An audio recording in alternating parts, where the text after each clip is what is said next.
যারা প্রত্যেকটি পাড়ায় পাড়ায় যে বলে অমুক মার্কায় ভোট দিলে জান্নাতে যাবে, বলে না? তাহলে আমি তাদেরকে কি বলবো?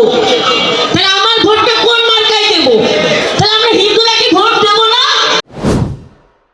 নেত্রী, গণতন্ত্রের মা বেগম খালেদা যে আপসহীনভাবে সংগ্রাম করেছেন, নির্যাতিত হয়েছে, নিপীড়নের শিকার হয়েছেন, সন্তান হারিয়েছেন, তারপরেও দেশের মাটি ছেড়ে তিনি যান নাই।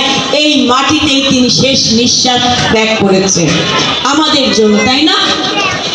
এই বিএনপির হাত দিয়ে বাংলাদেশের হিন্দু সম্প্রদায় আগামীতে নিরাপদ হবে, এটা বিএনপি চেয়ারম্যান জনাব তারেক রহমান সাহেব তিনি বলেছেন।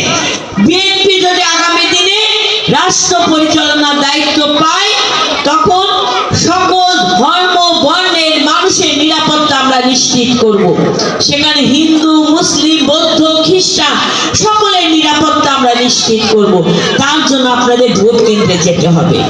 আপনাদের ভাবতে হবে আগামী যে ফেব্রুয়ারি নির্বাচন, এই নির্বাচনে এখন কি আওয়ামী লীগ আছে? অংশগ্রহণ করবে না, করছে না। তাহলে কোন কোন রাজনৈতিক দল অংশগ্রহণ করছে? বিএনপি অংশগ্রহণ করছে, জামাত ইসলাম অংশগ্রহণ করছে, ইসলামী আন্দোলন, ইসলামী ধর্মভিত্তিক রাজনৈতিক দল অংশগ্রহণ করছে, এনসিপি অংশগ্রহণ করছে, আর অনেক রাজনৈতিক দল অংশগ্রহণ করছে।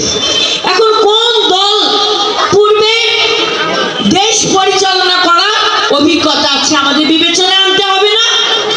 কোন দল ধর্মের ঊর্ধ্বে যে সকল ধর্মের মানুষের ধর্মীয় মূল্যবোধে বিশ্বাস করে, সেটা আপনাকে বিবেচনা করতে হবে না? সেই দলটি হচ্ছে বাংলাদেশ জাতীয়তাবাদী দল, বিএনপি। কারণ এই বিএনপি যতবার ক্ষমতায় এসেছে, ততবার জনগণের ভোটে নির্বাচিত হয়ে বিএনপি ক্ষমতায় এসেছে। একটা ধর্মভিত্তিক রাজনৈতিক দল যারা প্রত্যেকটি পাড়ায় পাড়ায় যে বলে অমুক মার্কায় ভোট দিলে জান্নাতে যাবে, বলে না? তাহলে আমি তাদেরকে কি বলবো? তাহলে আমার ভোটটা কোন মার্কায় দেব? তাহলে আমরা হিন্দুরা কি ভোট দেব না? কি আমরা হিন্দুরা কি ভোট দেব না? সেই জায়গায় আমাদের প্রতিবাদ হবে। আমরা বাংলাদেশ কোন রাজাকারের হাতে আমরা বাংলাদেশকে তুলে দেব না। সেই জায়গায় আমাদের প্রতিবাদ হবে। আমরা বাংলাদেশের জনগণ, আমরা চাই নিরাপত্তা, আমরা চাই সুশাসন, আমরা চাই সম অধিকার, যে অধিকারের মাধ্যমে আমরা সকলে আমাদের কোনো ভেদাভেদ থাকবে না। যেখানে আমাদের নেতা জনাব তারেক রহমান বলেছে সংখ্যালঘু বলে কোনো কথা না, আমরা সবাই বাংলাদেশি, এটাই আমাদের সবচেয়ে বড় পরিচয়। কিসের সংখ্যালঘু? কিসের সংখ্যালঘু? আমার একজন মুসলিম ভাই, উনার দুইটা হাত আছে, আমি নিপুণ রায়চৌধুরী, আমার দুইটা হাত আছে। আমি বাংলাদেশে জন্মগ্রহণ করেছি, আমি বাংলাদেশি, এটাই হচ্ছে আমার সবচেয়ে বড় পরিচয়, তাই না? তো এই সংখ্যালঘু চিন্তা ভাবনা থেকে আমাদের বের হয়ে আসতে হবে। আমাদেরকে আগে নিজেদের অবস্থান সম্পর্কে নিজেদেরকে জানতে হবে। কখনো দুর্বল ভাববেন না, মেরুদণ্ড সোজা করে দাঁড়াবেন, অন্যায়ের প্রতিবাদ করতে হবে, সাদাকে সাদা, কালোকে কালো বলতে হবে আমাদের। তাহলে আমাদের সমাজে পরিবর্তন আসবে। আপনাকে নির্ণয় করতে হবে আপনার কন্যা সন্তান কোন রাজনৈতিক দলে নেতা কর্মীর উপর, আপনার কন্যা সন্তান, আপনার মেয়ে সন্তান, আপনার ঘরের নারী সদস্যরা কার কাছে নিরাপদ, এটা আপনাকে বিবেচনা করতে হবে না? ওই ধর্মভিত্তিক রাজনৈতিক দল তারা কি বলে, নারীদের কর্মঘণ্টা কমিয়ে আমরা 8 ঘন্টা জায়গায় 5 ঘন্টা করব, মানে সূক্ষ্ম কৌশলে নারীদের পায়ে শিকল পরাতে চায়। সেই জায়গায় আমাদের প্রতিবাদ, সারা বাংলাদেশ, সারা পৃথিবী যখন নারীর অধিকারের জন্য সংগ্রাম করছে, লড়াই করছে, সমমর্যাদা চাই, আমরা সম অধিকার চাই, বেঁচে থাকবো মা? আমাদের ভাবতে হবে না? আমাদের জন্য ভাবার জন্য জনাব তারেক রহমান বলেছে আমরা প্রত্যেকটি নারীকে স্বাবলম্বী করতে চাই। আমরা একটা করে ফ্যামিলি কার্ড দেব, যে কার্ডের মাধ্যমে 2 থেকে 2,500 টাকা খাদ্য শস্য আপনি প্রতি মাসে ক্রয় করতে পারবেন, সম্পূর্ণ বিনামূল্যে আপনি এটা পাবেন। এখানে কি তারেক রহমান সূক্ষ্ম কৌশলে নারীর হাতকে বাঁধতে চাচ্ছে? বিএনপিকে চায়? চাই না। বিএনপি প্রত্যেকটা নারীকে স্বাবলম্বী করতে চায়, প্রত্যেকটি পরিবারকে স্বাবলম্বী করতে চায়। তারেক রহমান বলেছে আমার প্রতিটি কন্যা সন্তানের স্বপ্ন পূরণের পাশে আমার রাষ্ট্রকে আমরা করব তার সঙ্গী। আপনি একটা ভাবুন, আপনার ঘরে যে মেয়ে সন্তান, আমরা চাই না আমার মেয়ে বড় হয়ে জজ হোক, ব্যারিস্টার হোক, ডাক্তার হোক, আমরা চাই না? প্রত্যেকটা বাবা মা কিন্তু স্বপ্ন দেখে, যেমন তার ছেলে সন্তানকে নিয়ে দেখে একইভাবে তার কন্যা সন্তানকে নিয়ে প্রতিটি বাবা মা স্বপ্ন দেখে।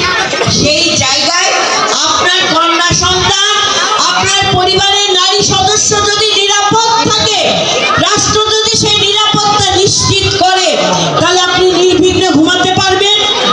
আপনার সন্তান নির্ভয়ে পথ চলতে পারবে, ইন্টারনেট ব্যবহার করতে পারবে এবং পৃথিবীর সব কিছু সে জয় করতে পারবে। পারবে না মা? আমরা বলেছি প্রত্যেকটি পরিবারের সদস্যদের আমরা প্রশিক্ষণ দেব, আমরা কারিগরি শিক্ষা ব্যবস্থা চালু করব, আমরা আধুনিক শিক্ষা ব্যবস্থার মাধ্যমে আমাদের আজকের সন্তানদেরকে আগামী বিশ্ব চ্যালেঞ্জ মোকাবেলা করার জন্য সক্ষম হয়, তার জন্য আমরা তাদেরকে ছোট থেকে তৈরি করব। একাডেমিক শিক্ষার পাশাপাশি কারিগরি শিক্ষা ব্যবস্থা আমরা চালু করব।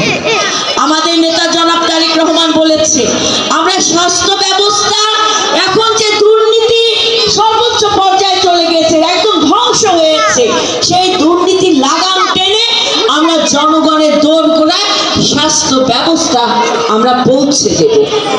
আমাদের ইউনিয়ন পরিষদ স্বাস্থ্য কমপ্লেক্স আছে না? আছে? আছে কি? তালা মারা থাকে না? ওষুধ পান আপনারা? পান না ওষুধ? আগামী দিনে বিএনপি যদি ক্ষমতায় আসে, এই স্বাস্থ্য কমপ্লেক্সকে আমরা উপযোগী স্বাস্থ্য সেবা প্রদানের জন্য উপযুক্ত করব। আমরা নারীদেরকে 80% নারীদেরকে স্বাস্থ্য কর্মী হিসেবে আমরা আপনাদেরকে প্রশিক্ষণ দেব। ওই প্রশিক্ষণের মাধ্যমে আপনি আপনার গ্রাম এবং আপনার পাড়া প্রত্যেকটি নারীদেরকে স্বাস্থ্য সম্পর্কে সচেতন করবে, তাদেরকে সেবা দেবে, আবার সরকার থেকে আপনি বেতন পাবেন, আপনার কর্মসংস্থান তৈরি হবে না? তাহলে কিভাবে? অর্থাৎ এই যে অর্ধেক জনসংখ্যার নারী, এই নারীদেরকে নিয়ে জনাব তারেক রহমানের সুপরিকল্পিত পরিকল্পনা গ্রহণ করেছে। নারীদেরকে, এই অর্ধেক জনসংখ্যাকে তিনি সম্পদে পরিণত করবে। আছে ওই ধর্মভিত্তিক রাজনৈতিক দলের এরকম চিন্তা ভাবনা? আছে? শুনেছেন? তাহলে তাদের হাতে কি আপনি নিরাপদ? তাদের হাতে কি আমি নিরাপদ? তাদের হাতে কি কোনো মুসলিম নিরাপদ? কারণ কোনো মুসলমান বিশ্বাস করে না যে জান্নাতের টিকিট কোনো মার্কা কিংবা কোনো গোষ্ঠীর উপর ডিপেন্ড করে, কারণ জান্নাতের টিকিট দেওয়ার মালিক মহান আল্লাহ। তাই এটা মুসলমান বিশ্বাস করে, তাই না? আমার মুসলমান ভাইরা সবাই তাই বিশ্বাস করে। ঠিক একইভাবে আমরা বিশ্বাস করি স্বর্গ কি নরক এটা নির্ধারণ করবে ভগবান। আমার কর্মের মাধ্যমে আমি আমার কর্মফল হিসেবে পাবো। আমি এই কথাগুলো কেন বললাম? এই কথাগুলো আমরা এই কারণে বললাম, আপনি যদি মনে করেন আজকের এই যে বসা, এই বসে আপনারা কথা শুনে চলে যাবেন, আপনি যদি সচেতন না হন, আগামী দিনে আপনার জন্য সবচেয়ে বড় বোঝা হয়ে দাঁড়াবে। যে বোঝা আমার 17 বছর ধরে পার করলাম, তাই না? 17 বছর ধরে একটা স্বৈরতন্ত্র চাতা কলে পড়ে পড়ে আমাদের রক্ত দিয়ে আমাদের শহীদ হয়ে সেই স্বৈরাচার বিদায় করতে হলো। তাহলে আগামী দিনে যদি আবার ওই ধর্মভিত্তিক রাজনৈতিক দলের হাতে এই দেশ পড়ে যায়,